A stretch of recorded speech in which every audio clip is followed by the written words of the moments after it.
नमस्कार मित्रांनो, मी नयन स्वागत करतो आपल्या यूट्यूब चॅनलमध्ये। आता आपण पाहूयात इम्पोर्ट कसं करायचं। त्यासाठी इम्पोर्ट मॉड्यूलवर क्लिक, इम्पोर्ट विदिन स्टेट। जर आपल्या स्टेटमधून येत आहे तर विदिन स्टेट करा, आउटसाइड स्टेटमधून येत आहे तर त्याला आउटसाइड स्टेटचा गोवर क्लिक करूयात। त्याबद्दलचा व्हिडिओ आपण नंतर पाहूयात। सध्या विदिन स्टेटमधून मी गोवर क्लिक करतोय। जर विद्यार्थ्याचा पेन आयडी आणि जन्मतारीख माहिती असेल तर तुम्ही इथं सरळ टाकू शकता। जर आपल्याकडे त्या विद्यार्थ्याचा परमनंट एज्युकेशन नंबर अर्थात पेन जर नसेल तर गेट पेन अँड DOB वर क्लिक करूयात। विद्यार्थ्याचा आधार कार्ड इथे टाकायचं आहे। त्या विद्यार्थ्याचं जन्मवर्ष आपल्याला टाकायचं आहे। जन्मवर्ष टाकून सर्च या बटनावर क्लिक करायचं आहे। आपण सर्चवर क्लिक केल्यावर त्या विद्यार्थ्याचा पेन आणि त्याची जन्मतारीख आपल्याला इथे पाहायला मिळेल। सर्च अशा पद्धतीने त्याचा पेन आणि जन्मतारीख आपल्याला पाहायला मिळत आहे।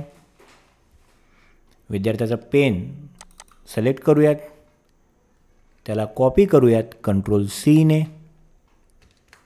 आणि DOB लक्षात ठेवूयात जी दिलेली आहे। या समोर आलेल्या डायलॉग बॉक्सला इथून क्लोज करूयात। त्याचा पेन इथे पेस्ट करा आणि जन्मतारीख एंटर करा। एंटर करत असताना तारीख आणि महिन्यामध्ये तिरपी रेष द्यायची आहे आणि गो या बटनावर क्लिक करा। Current schooling details drop box दिसत आहे आणि eligible class for admission standard 3 जे आपल्याला पाहिजेच आहे ते दिसत आहे। दुसरी तो कोणत्या शाळेत होता ती शाळेचं नावही आपल्याला इथे पाहायला मिळत आहे। आता आपण याला खाली स्क्रोल करूयात। विद्यार्थ्याची समोर सगळी माहिती होतीच, मागची शाळेची पण माहिती होती।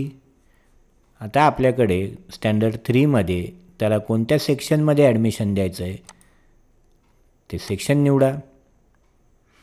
ॲडमिशन डेट मेन्शन करूयात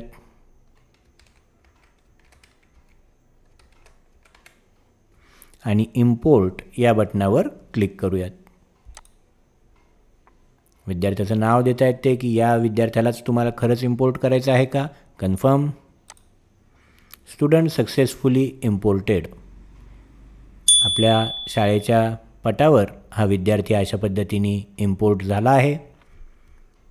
तर हा होता आजचा एक व्हिडिओ ज्यामध्ये आपण विद्यार्थी आपल्या शाळेत इम्पोर्ट कसा करायचा। व्हिडिओ पूर्ण पाहिलात त्याबद्दल धन्यवाद। भेटूयात एका नवीन व्हिडिओमध्ये, तोपर्यंत बाय बाय।